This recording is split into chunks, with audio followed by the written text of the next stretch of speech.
నిన్న విశాఖపట్నం స్టీల్ ప్లాంట్లో ఒక ఘటన జరిగింది. దానిపై ప్రభుత్వం ఎలా స్పందిస్తుంది? మరి 8వ తారీఖున ఈ విశాఖపట్నం స్టీల్ ప్లాంట్లో SMS 1లో మరి ఫైర్ యాక్సిడెంట్ జరిగింది. దానికి బ్లాస్ట్ ఫర్నేస్ నుంచి ల్యాడిల్స్లో TLCలో హాట్ మెటల్ తీసుకొచ్చి SMS 1లో అది అక్కడ బ్లూమ్స్ తయారయ్యే ప్రాంతంలో మరి చిన్న ల్యాడిల్లో మరి అది TLCలో ఉన్న హాట్ మెటల్ని ఆ ల్యాడిల్లో పోసి దాంట్లో ఊక బస్తాలు కానీ గ్యాసు అనేక వస్తువులు అందులో రా మెటీరియల్ కలిపి దాన్ని బ్లూమ్స్ తయారు చేయడానికి ప్లాట్ఫామ్ మీద పెడతారు. అది పెట్టేటప్పుడు మెటీరియల్ నాణ్యత లేక అవి ఒక చుట్టే జామ్ అయింది. ఆ జామ్ అయిన దాన్ని అది ఒక చుట్టూ మన గ్యాస్తో ఆ గ్యాస్ పెట్టేటప్పుడు ఒక చుట్టూ అది బరస్ట్ అవడంతో అది ఫైర్ యాక్సిడెంట్ జరగడం, మరి 9 మంది చనిపోవడం చాలా బాధాకర విషయం.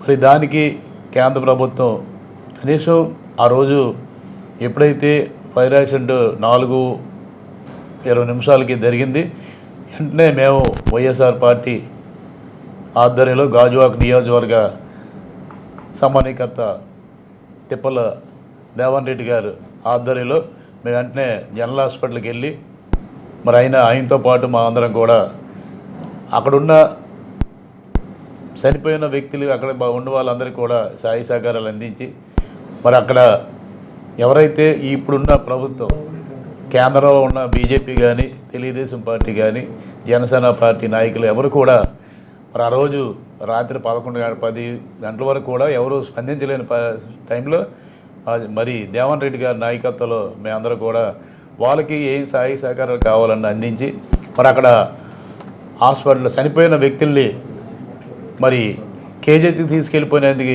ప్రయత్నం చేశారు. దానికి అందరూ మరి జగన్ గారు మరి దేవన్ రెడ్డి గారు ఆధ్వర్యంలో మరి ఆ శవాల్ని హాస్పిటల్లో ఉంచే విధంగా వాళ్ళకి చనిపోయిన వ్యక్తులకి మరి నష్టపరిహారం ఇవ్వాలి, వాళ్ళ పిల్లలకు కానీ అలా భార్యలకు కానీ ఉద్యోగం కల్పించాలి, నష్టపరిహారం ఇవ్వకుండా కేజీకి తీసుకెళ్ళొద్దని మన శవాళ్ళు అక్కడ అడ్డుకోవడం జరిగింది. దానికి మరి కేంద్ర మంత్రులు వచ్చి మరి మేము అక్కడున్న యూనియన్లు కానీ పార్టీలు కానీ ఆ యొక్క కుటుంబాలకి ఒక్కొక్కరికి చనిపోయిన వ్యక్తులకి ₹1 కోటి ఇవ్వాలని మా అందరూ కూడా అన్ని యూనియన్లు వైఎస్ఆర్ పార్టీ తరఫున మరి దేవన్ రెడ్డి గారి ఆధ్వర్యంలో మేము అందరూ కూడా ₹1 కోటి ఇవ్వాలని ఒక వ్యక్తికి అని మేము డిమాండ్ చేసాం. దానికి కేంద్ర ప్రభుత్వంలో ఉన్న మా మంత్రులు కేంద్ర స్టీల్ మినిస్టర్ వచ్చారు. మరి ఆయన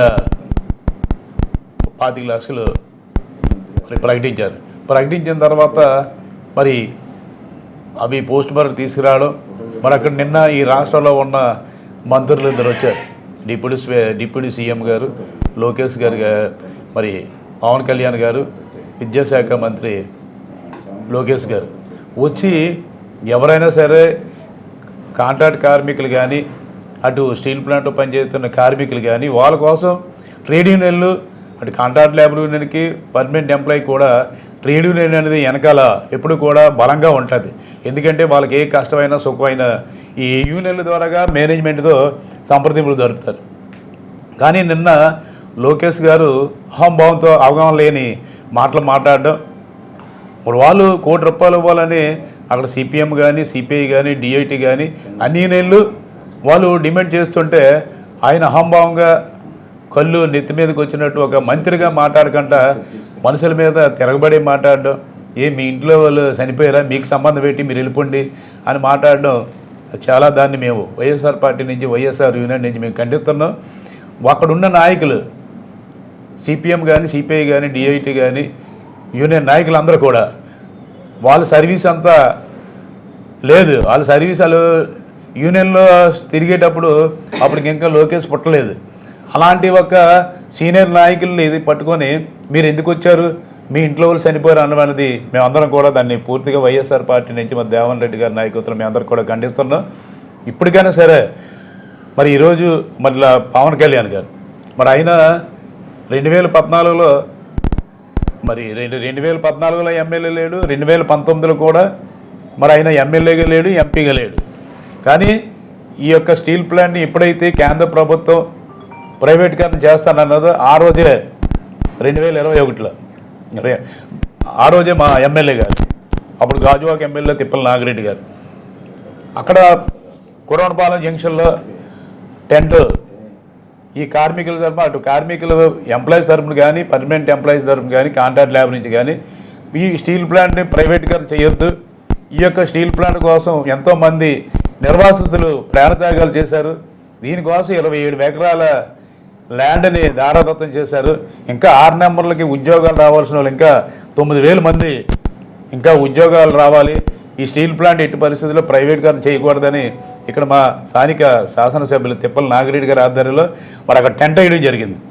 అది మా వైఎస్ఆర్ పార్టీ తరఫున అనేక సార్లు మరి ఇక్కడ ఉన్న అఖిల పక్షాలన్నీ కూడా మరి స్టీల్ ప్లాంట్ విషయం మీద మరి అటు అసెంబ్లీలో తీర్మానం చేయమంటే ఎయిర్పోర్ట్లో ఈ రాష్ట్ర అప్పుడు మాజీ ముఖ్యమంత్రి జగన్మోహన్ రెడ్డి గారు వెంటనే మా యొక్క స్టీల్ ప్లాంట్లో పనిచేస్తున్న అన్ని ట్రేడ్ యూనియన్లు పిలిచి ఎయిర్పోర్ట్లో గంట పాటు వాళ్ళ తాలూకా అభిప్రాయాలు తీసుకొని మీకు ఏం కావాలి, ఏం చేయాలి, నా తరపున ఏం కావాలని, ఏ సహకారం కావాలని అడిగితే అఖిలపక్ష మీటింగ్ పెట్టి అసెంబ్లీలో తీర్మానం చేయాలంటే అప్పుడు మా మేయర్ గారు హరి వెంకట కుమారి గారు ఆవిడ అన్ని పార్టీలతో CPM, CPI, Janasena, Telugu Desam, YSR party అన్ని పార్టీలు కలిసి మరి తీర్మానం చేసి అసెంబ్లీలో కూడా మరి తీర్మానం చేసేటప్పుడు మరి అప్పుడు తెలుగుదేశం పార్టీ చంద్రబాబు నాయుడుగా 23 మంది ఎమ్మెల్యేలు ఉన్నారు. మరి ఆ రోజు తీర్మానం చేసేటప్పుడు మీరు కనీసం అసెంబ్లీలోకి రాలేదు. కానీ ఆ తీర్మానం చేసిన తర్వాత అటు పార్లమెంట్లో కానీ అటు రాజ్యసభలో కానీ మా ఎంపీలు, రాజ్యసభ సభ్యులందరూ కూడా అనేక ఉద్యమాలు చేపట్టారు. అలాగే జంతర్ మంతర్ దగ్గర కూడా అనేక ఉద్యమాలు, ఇటు గల్లీ నుంచి ఢిల్లీ వరకు కూడా మరి పాదయాత్రలు చేశారు.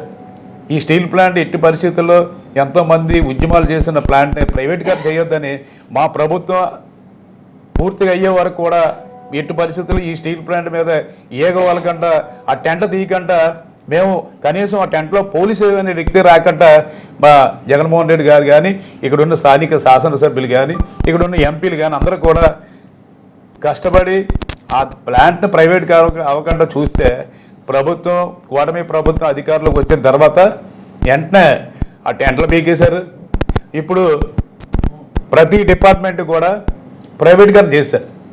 మరి ఇక్కడేమో 14,000 కోట్లు 14,000 కోట్లు ఇచ్చామని ఈరోజు మాట్లాడుతున్నారు. 14,000 కోట్లు ఏదో కార్మికులకి మెయింటెనెన్స్కో దేనికో ఇచ్చిన కాదు. అప్పుడు మా డబ్బులు పిఎఫ్ డబ్బులు కానీ, త్రిప్ డబ్బులు కానీ వాళ్ళు వాడుకున్నారు. అందులో ఫస్ట్ టైం విఆర్ పెట్టారు. మీరు ఎవరన్నా సరే విఆర్ పెట్టుకుంటే నేను ఆర్డర్ వేశారు. ఆ ఆర్డర్ వేస్తే ఫస్ట్ టైం 1040 మంది విఆర్ పెట్టుకున్నారు. సెకండ్ టైం 460 మంది, మళ్ళీ థర్డ్ టైం 67 మంది పెట్టారు. ఫస్ట్ టైం అయిన వాళ్ళందరికీ డబ్బులు ఇచ్చారు. మేము సెకండ్ టైం పెట్టాం, అందులో నేను కూడా విఆర్ పెట్టాను. కానీ మాకు ఇంకా వరకు డబ్బులు ఇవ్వలేదు, సర్వీస్ డబ్బులు ఇవ్వలేదు, లీవులు డబ్బులు ఇవ్వలేదు. కానీ స్టీల్ ప్లాంట్లో పనిచేస్తున్న ఈ కూటమి ప్రభుత్వం వచ్చిన దగ్గర నుంచి కూడా 14 నెలలు శాలరీస్ ఇవ్వాలి. ఎందుకంటే అప్పుడు ప్రతి నెల కూడా 50%, 40%, 60%, 50% ఇచ్చారు. కానీ ఆ 14 నెలలు కూడా ఈ సగం శాలరీస్ ఎంప్లాయీస్ అందరిది కూడా ఉండిపోయే పరిస్థితి ఉంది. మరి ఈరోజు ఎంపీలు కానీ, ఎమ్మెల్యేలు కానీ, మంత్రులు కానీ వాటి మీద మాట్లాడట్లేదు. ఈరోజు వచ్చి ఇప్పుడు చనిపోయిన 9 మందికి కూడా మీరు ఎంత మీ ప్రభుత్వం నుంచి రాష్ట్ర ప్రభుత్వం ఏమైనా డబ్బులు ప్రకటించిందా? ప్రకటించకుండా వచ్చి మా జగన్మోహన్ రెడ్డి గారి రాష్ట్ర ముఖ్యమంత్రి గారు జగన్ రెడ్డి గారి మీద నిన్న ఆయనకి ప్లాంట్కి ఆయన ఏమో ప్రైవేటీకరణ చేసేస్తుంది, మేము అడ్డుకున్నాను ఒకరు, మీకు సంబంధం పెట్టాను ఒకరు. ఎప్పుడు కూడా 5 సంవత్సరాలు కూడా ఈ ప్లాంట్ని కాపాడి ప్రైవేటు చేతికి వెళ్ళకుండా అడ్డుకున్నది ఈ రాష్ట్ర మాజీ ముఖ్యమంత్రి జగన్మోహన్ రెడ్డి గారు. కానీ ఈరోజు వచ్చి నిన్న మీ ఇద్దరు కూడా అవగాహన లేకుండా మీ ఎలక్షన్ ముందు 2019 2024లో మీ ఇష్టసారంగా పిచ్చి పిచ్చి మాటలు కళ్ళు చెవులు లేనట్టు మాట్లాడారు. కానీ ఈరోజు స్టీల్ ప్లాంట్లో పరిస్థితి ఏంటంటే కాంట్రాక్ట్ లేబర్ని 5,500 మంది కాంట్రాక్ట్ లేబర్ని తీస్తారు. ఎంప్లాయీస్ దగ్గర 14,000 మంది 1,400 మందిని 1,500 మందిని తీస్తారు. వీళ్ళందరూ చేయకుండా కనీసం వాళ్ళ వైపు కన్నెత్తి చూడకుండా ఈరోజు ఏంటంటే మీ ఇష్టసారంగా ప్రతి మీటింగ్లో కూడా 14,000 కోట్లు ఇచ్చాం 14,000 కోట్లు ఇచ్చామని ఇష్టసారంగా కేంద్ర మంత్రులు రాష్ట్ర మంత్రులు మాట్లాడుతున్నారు. కానీ ఏ ఒక్క మీరు అంత డబ్బు ఇస్తే ఈరోజు స్టీల్ ప్లాంట్లో 5,000 మందిని ఎలా తీశారు? మాకు ఇంకా జీతాలు ఇవ్వలేని పరిస్థితి. నేను అందులో ఒకడిని. నేను సెప్టెంబర్లో సెకండ్ టైంలో నేను వీఆర్ పెట్టాను. నాకు ఇంకా లీవుల డబ్బులు రాలేదు, సర్వీస్ డబ్బులు రాలేదు. ఇంకా 14 నెలలు నాకు శాలరీ రావాలా, హాఫ్ శాలరీ. నాకు ఒక్కడికే కాదు, స్టీల్ ప్లాంట్లో పనిచేస్తే అన్ని పార్టీ నాయకులకి. కానీ ఈరోజు లోకేష్ గారు, పవన్ కళ్యాణ్ గారు, చంద్రబాబు నాయుడు గారు ఇప్పటికైనా మీరు ఆలోచించండి. ఇంకా 9,000 మందికి ఇల్లులు పోయిన భూములు పోయిన నిర్వాసులకు ఉద్యోగాలు ఇవ్వాలి. 6 నెంబర్లు ఉండిపోయి అవి ఏం చేస్తారు? కానీ ప్రైవేట్ గారు చేస్తే ఈరోజు ఒక కాంట్రాక్ట్ కార్మికుడికి 17,000 నుంచి 18,000 వచ్చేది స్టీల్ ప్లాంట్లో. ఈరోజు వాళ్ళకి పిల్లలు చదువుకోవడానికి కానీ ఇల్లు కరెంట్ బిల్లు కట్టుకోవడానికి కానీ ఈరోజు రోడ్డు మీద ఏదైనా కూలి పని చేయడానికి కూడా అవకాశం లేని పరిస్థితి ఉంటే ఈరోజు ఇక్కడ స్థానిక ఎమ్మెల్యే కానీ ఎంపీ కానీ మీకు శాలరీ మీకు 6 నెంబర్లు ఉద్యోగం ఇస్తారు కదా, మీకు ఏం ఉద్యోగాలు లేవు. ఈరోజు 5,000 మందిని తీసేస్తే కనీసం వాళ్ళ గురించి కన్నెత్తి మాట ఆడలేని పరిస్థితి ఈరోజు తెలుగుదేశం బీజేపీ కూటమి ప్రభుత్వం ఉంది. కాబట్టి అవన్నీ కూడా ఇప్పటికైనా మీ ప్రభుత్వం అధికారులకు వచ్చి 2 సంవత్సరాలు పూర్తవుతుందని చెప్తున్నారు కదా, ఇప్పటికైనా సరే నిర్వాసులకు ఉద్యోగ అవకాశాలు కల్పించండి. ఆ 5,000 మందికి 5,500 మంది కాంట్రాక్ట్ లేబర్కు మళ్ళీ ఉద్యోగం అవకాశం కల్పించాలని మేము వైఎస్ఆర్ పార్టీ తరఫున మేము డిమాండ్ చేస్తున్నాం. ఈరోజు మా జగన్మోహన్ రెడ్డి గారు ఈరోజు చనిపోయిన వ్యక్తుల్ని పరామర్శించడానికి వచ్చారు. ఈరోజు ప్రజలు అయినా సరే విపరీతమైన పోలీసులు ఇబ్బందులు పెట్టి చేసిన వైఎస్ఆర్ పార్టీ 2029లో వైఎస్ఆర్ పార్టీ అధికారంలోకి వస్తుంది. ప్రజలు బ్రహ్మరథం పడతారు. మళ్ళీ ఈ సంక్షేమ పథకాలన్నీ కూడా అమలు అవుతాయని మాలాంటి ఎస్సీ బీసీ మైనార్టీ దళిత బడుగు బలహీన వారందరూ కూడా మళ్ళీ ప్రభుత్వం వైఎస్ఆర్ పార్టీ ప్రభుత్వం వస్తే వీళ్ళందరికీ న్యాయం జరుగుతుందని మీ ద్వారాగా తెలియపరుస్తుంది.